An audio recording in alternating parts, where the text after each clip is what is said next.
vamos para o tema Fronteiras Tecnológicas e as rodovias que estão por vir. Quem irá moderar os trabalhos é Júlio Viziac, da Folha de São Paulo.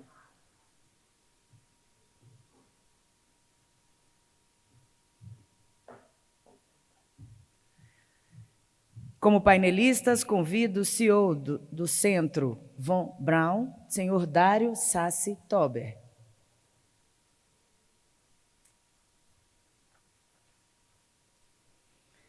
Convido também o diretor de planejamento da EPL, Alessandro Reichert.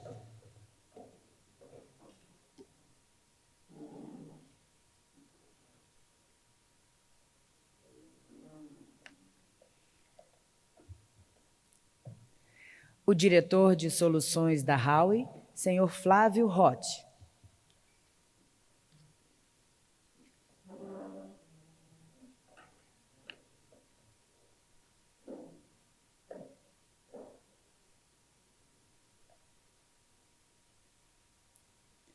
E o diretor de tecnologia corporativa da Eco Rodovias, senhor Afrânio Lame Espolador Júnior.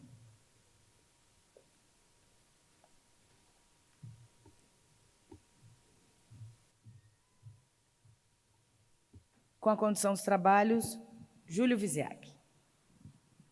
Bem, boa tarde a todos, sejam bem-vindos. A ideia é a gente bater um papo aqui sobre qual vai ser o impacto das tecnologias aí para o futuro das concessões das rodovias. Eu vou começar com o Alessandro. Onde entram exatamente as ferramentas atuais de tecnologia no planejamento de infraestrutura rodoviária na EPL?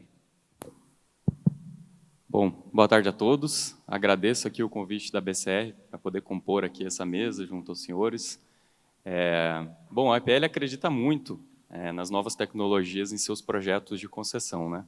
A gente está sempre buscando inovar em parceria com o Ministério da Infraestrutura, com a agência reguladora, e a gente tem conseguido avanços importantes. Eu queria destacar aqui, primeiramente, a nossa experiência inicial com o Free Flow, né? Nós temos aí contratos de concessão já assinados com previsão de implantação de Free Flow. É o caso do trecho da antiga Nova Dutra, que hoje chama Rio-São Paulo. Então, na saída, na região metropolitana ali de Guarulhos, na chegada a São Paulo, a gente vai ter uma primeira experiência a nível federal com pórticos de cobrança por quilômetro rodado, né, o Free Flow. É claro que ali é uma experiência mais inicial, é uma espécie de piloto a nível federal. Aí, o intuito principal é justamente controlar um pouco do tráfego, né, você disciplinar um pouco o tráfego ali naquela região, né, tentando equilibrar entre as pistas expressas e as vias marginais, que é um ponto de congestionamento muito grande.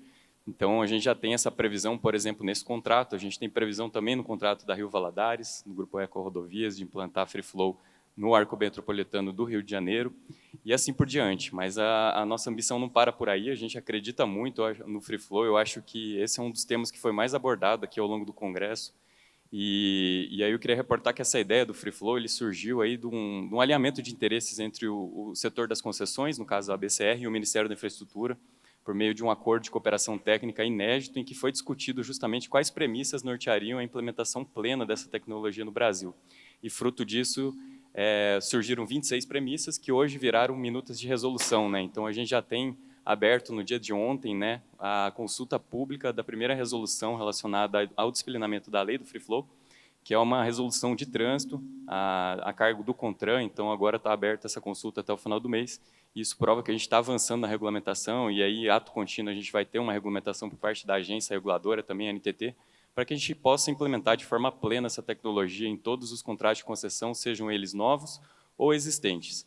E aí eu destacaria também outras experiências, né? A gente tem avançado bastante com a questão da pesagem de movimento, ainda não nos nossos contratos, mas a gente olha com atenção para as discussões que o Ministério tem promovido, e também já surgiram minutas a serem estabelecidas de trânsito, disciplinamentos do Código de Trânsito Brasileiro, então portarias do CONTRAN, para a gente poder também operacionalizar essa tecnologia e a gente inverter um quadro de hoje que a gente pesa mal, né? No Brasil, a gente tem um sistema bastante caro, ineficiente e que não gera os resultados estimados aí para a sociedade. Então, nesse sentido, a gente tem buscado evoluir, né? A IPL é parceira, dentro do possível, nos nossos projetos, a gente tem incorporado as novas tecnologias, mas sempre com um olhar atento para a segurança jurídica dos contratos e para a atratividade dos projetos, né? Então, isso sempre é feito de forma muito unida ao setor privado, que, no fim das contas, vai estar à frente das concessões prestando serviço público.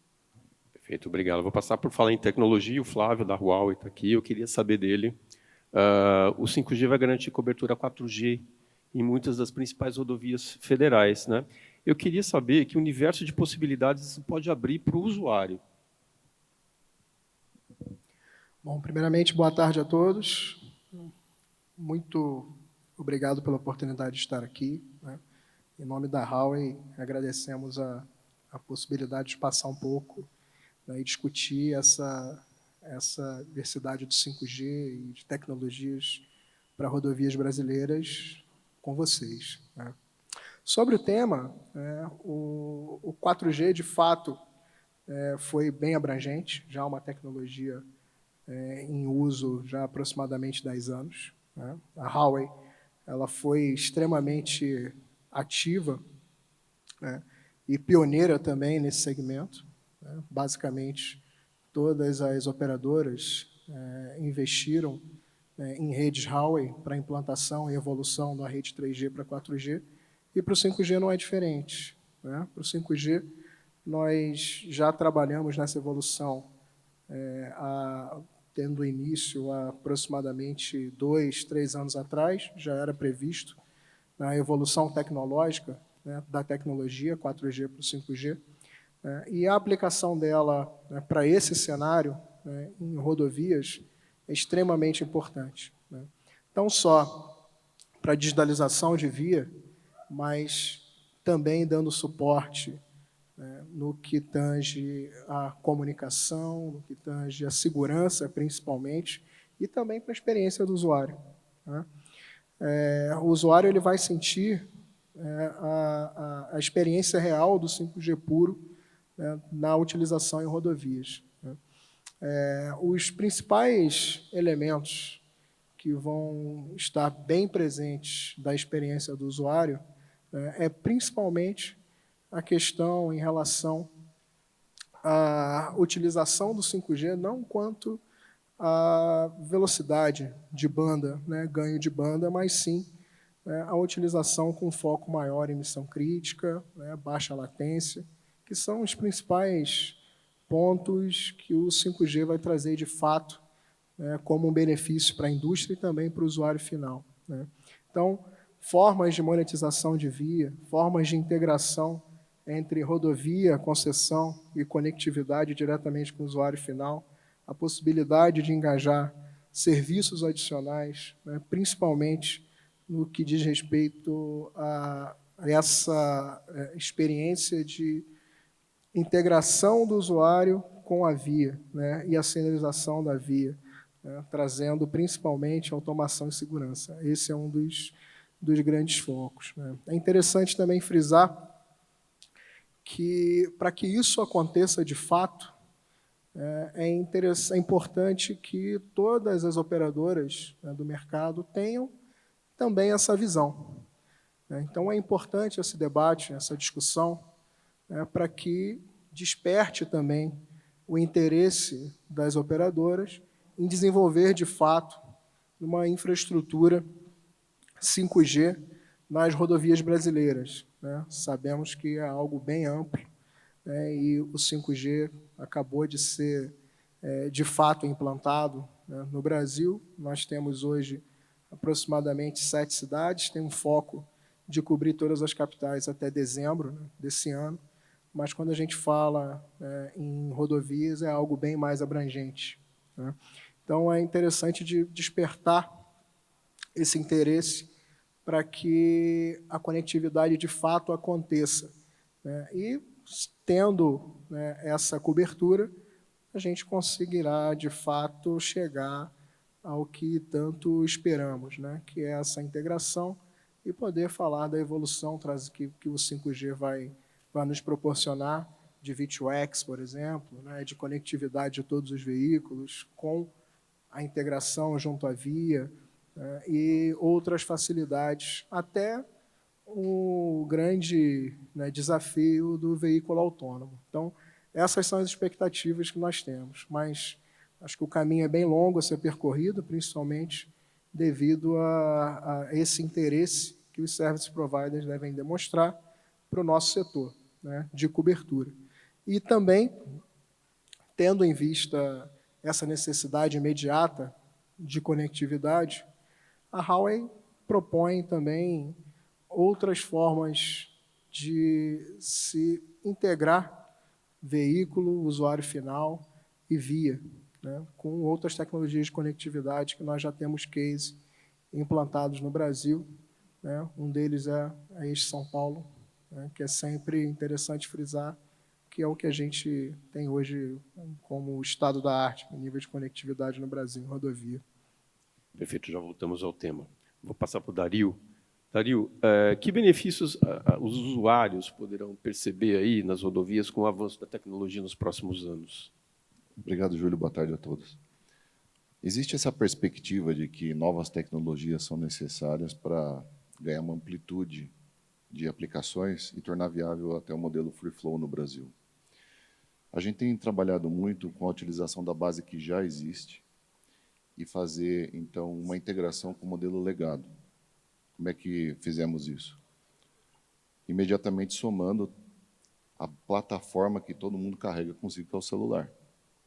Ela já é uma plataforma bastante poderosa, ela tem um processador, ela pode rodar criptografia, ela se comunica com os pontos onde ela passa, e ela serve de identificação para onde ela está andando, que é o próprio veículo, e a imagem que está ali no celular também pode ser migrada para dentro da, que a gente chama centralina, o equipamento que está dentro do veículo. E nós fizemos um laboratório vivo na Dutra, que são mais de 400 quilômetros cobertos, de duas maneiras. Então, você está me perguntando de futuro, eu estou falando de usar a tecnologia presente. A gente colocou pontos fixos e também pontos móveis. Pontos móveis são aqueles outros usuários que também levam um dispositivo que pode ler. E não precisa ser só celular, pode ser um notebook, pode ser até um smartwatch. Todos eles estão se comunicando hoje. A gente tem mais de 1.200.000 celulares e dispositivos integrados dessa maneira. E a gente tem experimentado já por 18 meses um modelo de Free Flow totalmente operacional na Dutra nesse modelo. E, de fato, a gente consegue pegar, às vezes, por metro, sem instalar nenhum portal. Quando a gente migra para dentro da centralina do automóvel, essa imagem, a gente já tem a classificação. Fala automóvel ou veículo em geral, né? E aí, então, existe uma potencial redução significativa do custo de implementação. Então, o que a gente vê de vantagem para o usuário é que ele vai começar a enxergar outros equipamentos fazendo parte desse universo, porque a gente entende que as jornadas dos clientes vão ser cobertas por diferentes tipos de dispositivos. Ele tem que ser digitalizado. Então, ele começa a trazer, às vezes, porque ele tem interesse no pedágio em si, mas, às vezes, porque ele quer ter um acesso ao estacionamento, shopping, serviço de posto de abastecimento, e aí ele vai usar a rodovia. E esses dispositivos que eu estava falando, eles promovem mobilidade. Com a infraestrutura que está crescendo na rodovia, acredito que é um tema que o Afrânio vai poder falar e discorrer bem, a gente tem mais possibilidade de captura desse tipo de plataforma. E, então, todas essas plataformas passam a conversar com a rodovia, esses outros pontos, e fazer esse modelo de mobilidade se tornar mais rápido aqui no Brasil. Então, não é só do futuro, Júlio. Eu acho que a gente está falando já de alguma coisa que está acontecendo já. Nesse mês de setembro, dia 21, a gente vai mostrar, inclusive, 2 tipos de abordagem. A partir do dia 21, peças que saem de fábrica, quando são montadas, elas já saem com um transponder na constituição delas. Elas já servem para o ambiente de manufatura 4.0, já estão pagas, vamos dizer assim. E elas passam a ser úteis ao longo do ciclo de vida. Aí você pensa até não só no pedágio, você está pensando ali depois nos serviços agregados para várias operadoras e até depois na logística reversa, no crédito carbono daquela peça e tudo mais. Assim como comissionar equipamentos que já estão ali na linha de produção de um veículo, como aqueles outros que são dispostos ao longo desse percurso, que passam a conversar uns com os outros. Então, isso a gente está montando a partir de agora. Tem mais de 5 montadoras participando, várias empresas que fazem manufatura para essas montadoras, e outras empresas que acabam utilizando essa estrutura para transportar bens. O que a gente enxerga é que a rodovia ela não é uma rodovia, ela é uma rodoinfovia. E com essas plataformas que estão se agregando, eu não acredito numa solução. Acredito que são esse conjunto é o conjunto de soluções que vai trazer todo mundo para a base e tornar o modelo muito mais rentável, porque ele é uma plataforma para múltiplas aplicações. Então, isso começa agora com aquilo que tem. E aí a gente vai ver essa evolução tão bacana que vai acontecer com as novas plataformas que estão se somando. Então, eu vejo que o futuro começa hoje. Perfeito. Eu vou passar para o Afrânio. Fiquei curioso de saber como que as concessionárias, no caso, a sua concessionária, está se preparando para todo esse universo de possibilidades que a tecnologia está trazendo, né? Estou entendendo que o Free Flow é um, vamos chamar assim, um teste, assim, uma primeira etapa de algo que pode ser muito maior, né? Quando você pensa em conexão de rodovias, você está criando, na verdade, muitos modelos de negócio, né? O Dario falou da rodovia ser uma via, na verdade, ela vai ser um grande polo atrativo de muitos negócios, propaganda, rádio, comunicação, turismo, né? O motorista pode estar sendo estimulado o tempo inteiro por todas essas informações, né? E eu queria saber o que vocês estão preparando, de que forma que vocês estão se preparando e que serviços e, eventualmente, até aplicações vocês estão pensando em disponibilizar para o usuário. Júlio, boa tarde a todos aqui na mesa, honra estar com vocês aqui e cumprimentar a BCR pelo evento. Se a gente olhar um pouquinho, né, no passado, os primeiros contratos de concessão, nós quase não tínhamos tecnologia descrita nos contratos, né, ou mesmo o uso da própria tecnologia. A gente falava agora das câmeras, né, de CFTV, alguns contratos sequer estavam prevendo câmeras. Hoje nós temos contratos com câmeras praticamente a cada 1 quilômetro. Então, essa é uma forma muito simples aí da gente ver o quanto mudou esse mundo de tecnologia nos últimos 30 anos. Sem dúvida, o Dario falou muito bem, né? Não é uma tecnologia só. Eu acho que a gente tem um conjunto, tem uma plataforma de tecnologias que fazem parte do ecossistema rodoviário hoje e que vão impulsionar e vão trazer um futuro para a gente diferente. Como que a gente começou falando do Free Flow, né? O Free Flow é muito explorado aqui, mas ele é uma das formas muito eficientes de cobrança de pedágio no futuro. Por quê? Por tudo aquilo que a gente já tem falado, né, a equidade da tarifa que você pode trazer, a cobrança por quilômetro rodado, ou o caso dos contratos mais recentes, em que você tem a regulação do tráfego com preço dinâmico. Então, ele traz conforto, ele traz fluidez, ele traz segurança e traz novos modelos de cobrança do pedágio também.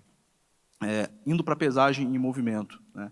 A pesagem em movimento, o sistema de pesagem hoje, já falado aqui, ele não é um sistema eficiente hoje, né? Ele permite, né, muita fuga, né, e mesmo que você identifique a fuga, você ainda não tem o peso dessa fuga. Então, quando você traz a pesagem em movimento, coloca isso na rodovia, e caminhando em legislação agora, para ter o Enforcement Direct, né, que é você poder aplicar a multa direto em rolamento, na faixa de rolamento, você consegue trazer mais regularidade, traz mais segurança para a via, uma vez que você diminui o sobrepeso, você tem mais postos de fiscalização e pensando agora, né, um pouco daquilo que a gente falou da conectividade, né, porque eu começo a integrar a informação do pedágio, com a informação da balança, com as informações do fisco, né, do MDFE, e você traz uma cadeia toda eficiente. E trago também a indústria, muitas vezes, que vai poder monitorar sua carga, vai poder enxergar o roteiro, né, daquele transporte ao longo das vias. Lógico que tem um caminho, né, pela frente, não só tecnológico, a gente fala em fronteiras tecnológicas, mas muitas fronteiras regulatórias também, né, porque até primeiro vem a tecnologia, para depois a gente conseguir arrumar todo o aspecto de legislação. Eu vejo um esforço grande e é algo que a gente tem que continuar trabalhando e lutando muito para a gente conseguir efetivamente sair do campo da ideia e ir para o campo de ação. Nós temos piloto hoje de WIN, temos piloto hoje de Multilane Free Flow, lá na Ecopistas, e a aplicabilidade disso depende, sem dúvida, aí dessa evolução. Falando em conectividade um pouquinho, um ponto interessante, né, a pergunta do 5G nas rodovias, né, que sempre vem, né, eu falo que a vinda do 5G, na verdade, o grande ganho foi o 4G. Né, porque com o leilão das telecoms, você tem ali 36 mil quilômetros, mais 3, acho que dá quase 40 mil quilômetros de rodovias que até 2029 serão cobertas por sinal 4G. E a gente pode fazer, poxa, mas por que o 4G não o 5G? Gente, com 4G já dá para fazer bastante coisa. Eu acho que a maioria dos telefones que estão aqui hoje estão conectados no 4G. Muita gente já fez até reunião hoje aqui online, via Teams, via Zoom, usando o próprio 4G. Então, ele já tem um potencial muito grande. E o primeiro deles é a questão da segurança viária. Hoje, eu pego uma rodovia, como Ecovias do Araguaia, eu tenho 20% de cobertura celular. Eu consegui iluminar essa rodovia inteira, levar 100% de cobertura, e usando o que o Dario mesmo disse, né, que é o aparelho celular que já está na mão de todos os usuários. Né, então, ele já está lá disponível. Ele vai conseguir ligar, né, para a concessionária no 0800, vai conseguir ligar para um familiar, caso precise, vai conseguir ligar para um bombeiro, para a polícia. Então, isso por si só já agrega muita segurança. Tem casos, né, de rodovias novas que surgiram, né, e os transportadores não conseguiam colocar carga na rodovia, porque, apesar do GPS, ele não conseguia transmitir a localização em tempo real. Então, o 4G já permite isso. É um dado muito pequenininho, né, você não precisa de um volume grande de dados, e isso já traz esse ganho também. Internet das coisas, né, com todos os equipamentos que a gente tem, não necessariamente precisam estar ligados em fibra, então você conseguiria colocar equipamentos, por exemplo, de monitoramento ambiental, caso Rio Minas ali, você não precisa puxar uma fibra no morro, pode colocar uma estação de monitoramento em cima do morro e usar o sinal do celular que está ali. Conectividade com veículos, então os veículos hoje, no Brasil, muitos deles já estão saindo com chip celular, né, então a gente nem presta atenção nisso, mas várias montadoras, inclusive as mais populares, já estão colocando chip nos seus veículos.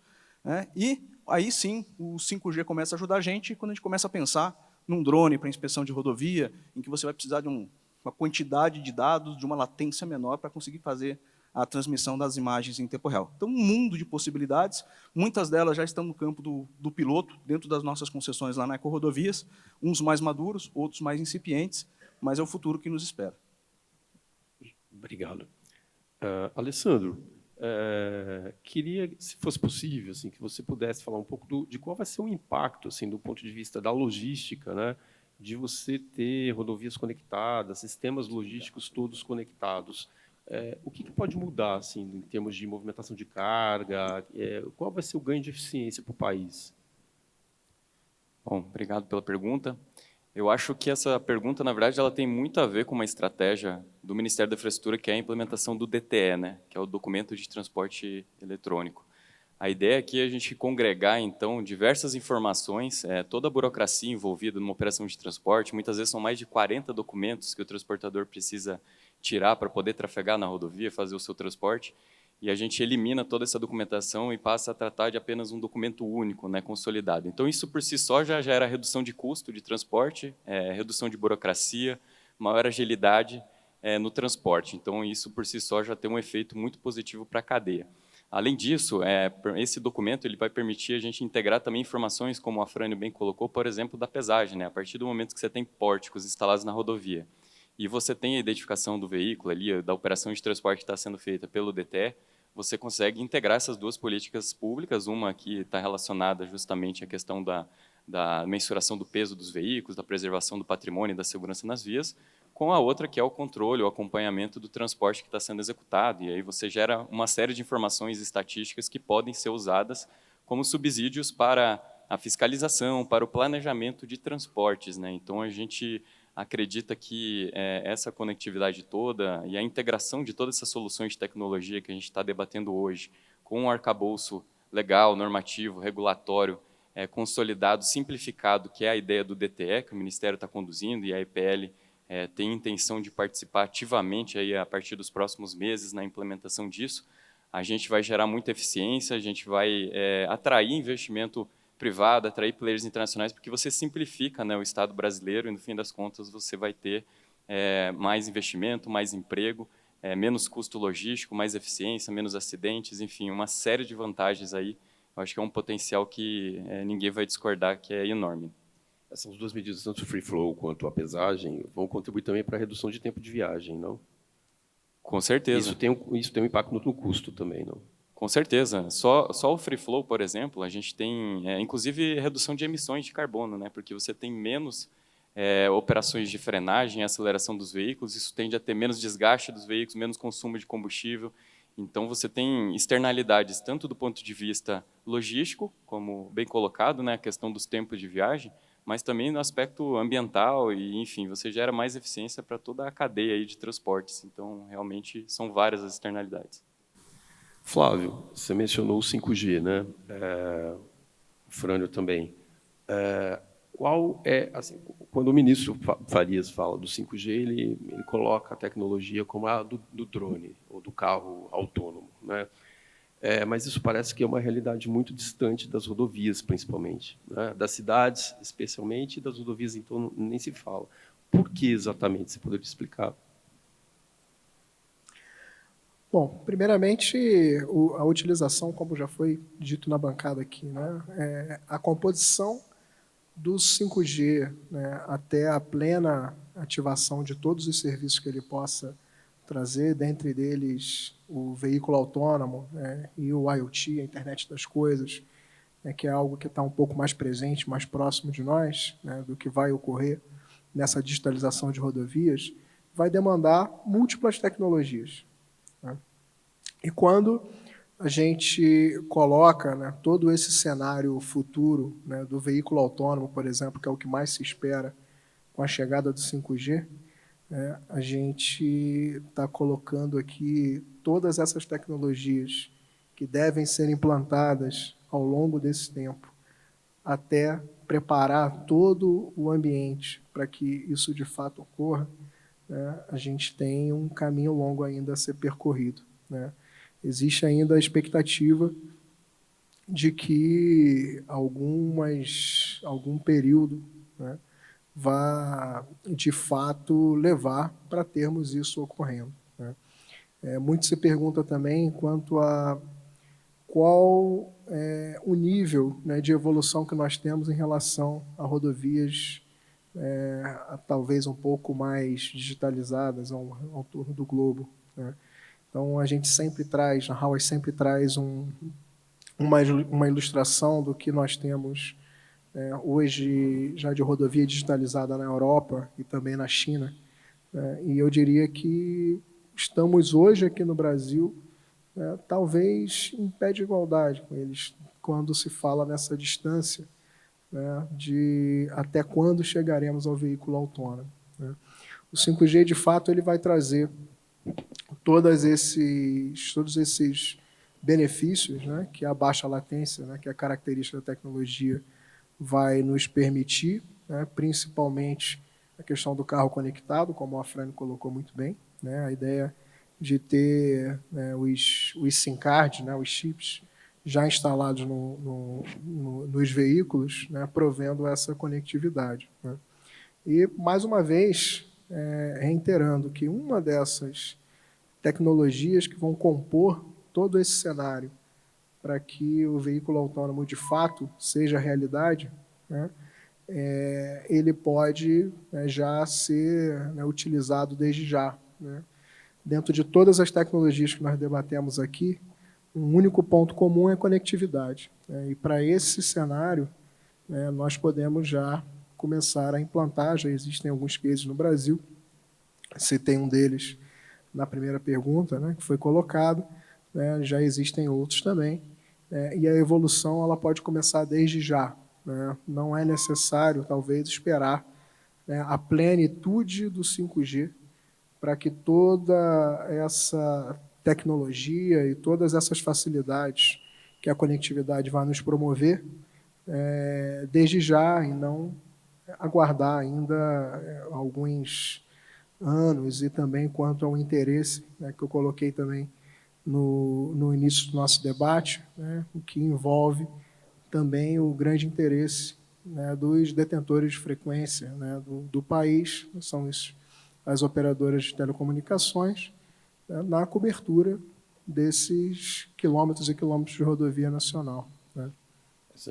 Antes de passar para o Frânio, nesse sentido, você percebe que as operadoras estão interessadas em levar conectividade para as estradas, porque esse nunca foi um negócio delas. Né? Pela primeira vez, né, na história das licitações de telefonia, as operadoras estão sendo obrigadas a levar a conexão para as estradas. Né? Isso tem um impacto, como a gente estava conversando aqui, sobre a prestação de serviço. Né? E, elas têm interesse, de fato, em levar algum tipo de conectividade? Excelente pergunta. Por conta própria, quero dizer. Né? Excelente pergunta. De fato, historicamente, não. Né? Não é o negócio, né, e a receita, né, e nem a atividade fim do service provider, né, das operadoras promoverem a conectividade ao longo da rodovia por uma série de razões que tangem, né, de fato, ao serviço que elas entregam para o usuário final. Né? O grande interesse hoje, além de promover a conectividade de via, é também promover uma rede de missão crítica, que vai atender, né, uma via, né, com handover a 120 km por hora, dentre N outros dispositivos de segurança que essa rede também vai ter que prover. Né? Então, é mais uma característica que hoje os provedores de serviço vão ter que se adequar para suprir essa demanda. Né? Então, é algo que deve ser ainda evolutivo, discutido, né? E principalmente quanto a questões regulatórias, para que esse interesse, né, dos service providers se desperte e conecte, de fato, as rodovias no Brasil. Hoje, de fato, não é histórico que esse interesse ocorra. Né? Afrânio, dado esse cenário que ele está colocando para a gente aqui, existe algum tipo de interesse da concessionária em ela própria ter uma infraestrutura, ainda que seja em parceria com uma operadora? Eu te pergunto isso porque, assim, me parece aqui que conectividade é um insumo fundamental do futuro. Né? Você vê, por exemplo, o agro, né, já tem fazenda com antena 5G em teste, né, e fazendo o que se colocou aqui de conexão de máquinas para você reduzir custo, diminuir tempo de manutenção. Né? Isso tudo é eficiência. Né? Qual é a disposição das concessionárias, da sua concessionária, no caso, para, se for preciso, implementar rede própria? Júlio, até em complemento, né, no passado, o que eu estava falando aqui das operadoras, elas não tinham interesse, né, até porque elas eram oneradas por toda uma infraestrutura e não tinham retorno disso. Isso tem mudado, né, isso tem mudado. E já te respondendo, nós não só temos interesse, como temos obrigações em contratos de conectividade a oferecer. Né, e aqui um parênteses bem importante, né, os contratos têm que tomar muito cuidado para não definir tecnologia, porque a tecnologia muda. Então, à medida que você... Um dia é o Wi-Fi, outro dia é o 4G, 5G, amanhã vai ser satélite. Então, hoje, no Ecovias do Araguaia, que foi o caso que nós colocamos lá, que nós temos apenas 20% de cobertura, temos um caso concreto, onde nós pretendemos fazer a iluminação da rodovia e garantir a conectividade da rodovia com as operadoras de telecom. E o que você trouxe é extremamente importante, porque o agro está interessado nisso também. Então, além da concessionária de rodovia, tem todo o interesse ao redor, né, tanto do agro quanto de algumas indústrias, em garantir com que essa conectividade aconteça. Trazer isso é um projeto super bacana, porque a gente consegue ver vários aspectos da sustentabilidade. Né? Primeiro que você tem menos elementos. Se você colocar o Wi-Fi na rodovia, eu tenho muito mais elemento, muito mais dispositivo. Falamos do IRAP aqui, inclusive. Né? Então, mais dispositivo. Eu tirando isso e colocando a telefonia celular, eu tenho menos dispositivo. Então, acaba ajudando a segurança viária. O outro aspecto, eu ajudo as cidades do entorno que possivelmente não teriam esse acesso também. Então, é um ganha-ganha, e eu acho que passa aí por uma conversa interministerial, regulatória importante também, para a gente conseguir garantir que esse modelo funcione bem. Dario, pela tua experiência, você acha que a nossa regulação, diante de todo esse avanço tecnológico, né, tudo isso que a gente tem à disposição hoje, ela está acompanhando esse ritmo? Ou o que precisa melhorar e se vai haver uma resposta em tempo hábil? Essa é uma pergunta que é mais importante, porque hoje existe uma diversidade muito grande já de plataformas, estão entrando outras, né? Isso que o Afrânio falou, e que nós comentamos aqui, dessa evolução contínua e muito rápida, nós não podemos perder também o legado do que foi feito e tornar os sistemas incompatíveis. Seria muito ruim a gente falar, agora tem uma bala de prata, depois tem outra, e começar a fazer puxadinho, né, tecnológico. Então, a nossa visão é de que os sistemas que estão definidos hoje, se eles forem mantidos, porém flexibilizados nos seus aspectos de implementação, eles permitem que toda a infraestrutura de TI, sistemas de pagamento, todo o processamento e mensageria de dados que já existe, ele pode ser mantido, enquanto a gente coloca lá na ponta outras plataformas e os twins digitais que podem estar associadas a cada uma das novas redes de plataformas diferentes, se comunicando. Isso é possível hoje. Então, se as regulamentações prestarem atenção nesses aspectos dos dois níveis, o binômio plataforma de hardware, que pode ser comissionada para fazer o mesmo serviço que o TAG faz hoje, assim como os twins digitais se comunicarem entre si, como já existe na mensageria de hoje. Isso é possível agora. Então, se prestar atenção nisso, a gente mantém o legado e cresce com novas plataformas tecnológicas, que é fundamental para dar muitos tipos de jornadas diferentes para o usuário. E isso pode, agora, é uma oportunidade, porque, como o Alessandro mencionou, é algo que acontece agora, nesse momento, e não precisa complicar, porque quando era uma tecnologia só, você tem que explicar muito bem cada detalhe. Quando a gente está falando de múltiplas plataformas, como a Frane colocou, a gente tem que falar, olha, todas as plataformas que sejam passíveis de se implementar um protocolo seguro, num certo nível. Todas as plataformas que tenham capacidade de comunicação. Todos os twins digitais que guardem informações no modelo de rastreabilidade, por exemplo, blockchain, que eles possam falar no serviço de mensageria com um certo protocolo, uma certa linguagem. Quer dizer, são definições bastante genéricas que permitem a gente evoluir tecnologicamente, ou seja, mantém aquilo que já existe hoje para muito tempo para frente aí. Qual é a relação da digitalização do governo com tudo isso que a gente está discutindo agora? A gente tem tido demandas do próprio governo para desenvolver sistemas que foram aprovados tecnicamente para integrar sistemas de rodovia com sistema fiscal e outros tipos de sistema, de forma que uma mesma plataforma ela possa ser utilizada por vários ambientes de nuvem diferente. E é uma conversa que, na nossa visão, ele depende muito da visão da concessionária, porque ela enxerga o problema na frente para dizer qual é o tipo de integração e interoperabilidade que é necessário ali. Você fala carta-frete, o DTE, como foi mencionado, ele parecem excrescências de um mesmo problema, e não deveria ser. Não sei se você lembra, antes, Júlio, um tempo atrás, né, anos atrás, você tinha uma faixa da direita era para caminhão, faixa da esquerda para veículo de passeio. É um sistema para todo mundo, assim como as informações. Então, do ponto de vista do governo, ele acho que sempre esteve atento a esse tipo de questão. A questão hoje é a gente ter este modelo de plataforma de camada de abstração e o que eu chamo de marketplace de dados. Se todos os dados tiverem um padrão básico de informação, seja porque plataforma eles forem gerados, qualquer serviço público ou privado pode ir lá tomar o dado.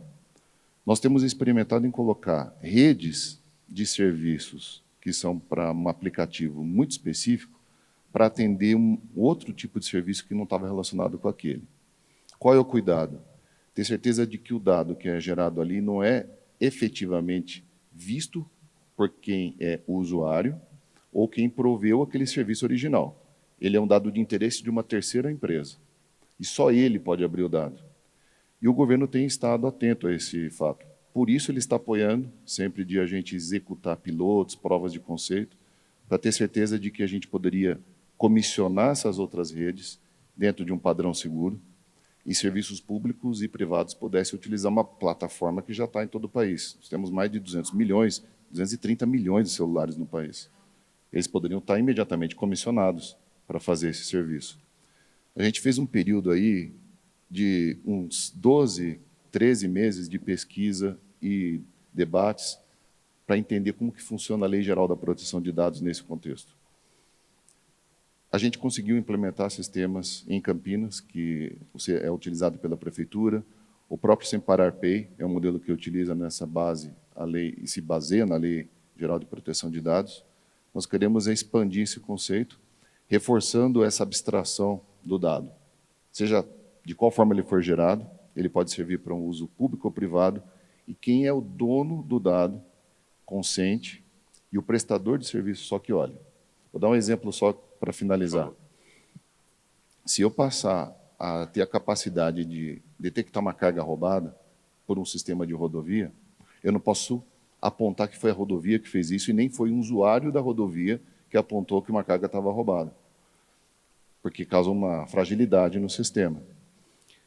Então, todo o segredo está fazer essa camada de abstração de tal forma que o dado ele chegue, olha, existe esse dado, ele tem uma camada de proteção, ele tem uma abstração de rastreabilidade, mas eu não consigo determinar que foi a rodovia ou foi o usuário específico que gerou aquela informação para mim.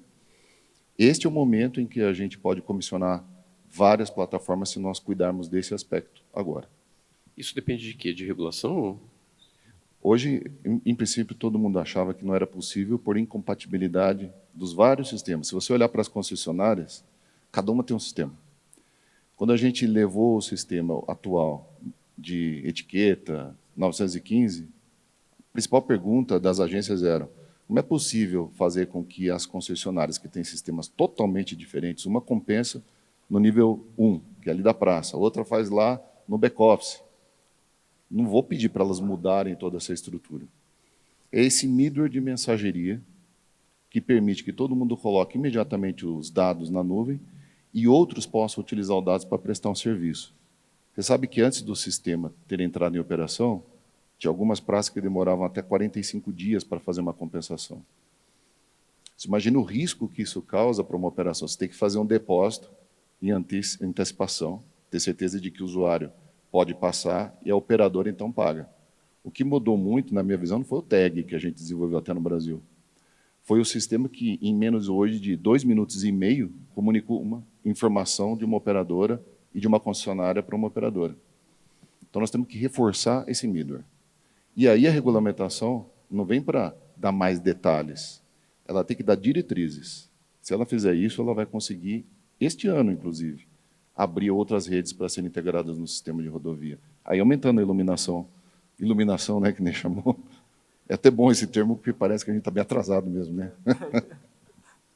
Puxa, infelizmente nosso tempo acabou. Vou ter que terminar. Agradeço a vocês pela participação. Obrigado, até a próxima. Obrigado.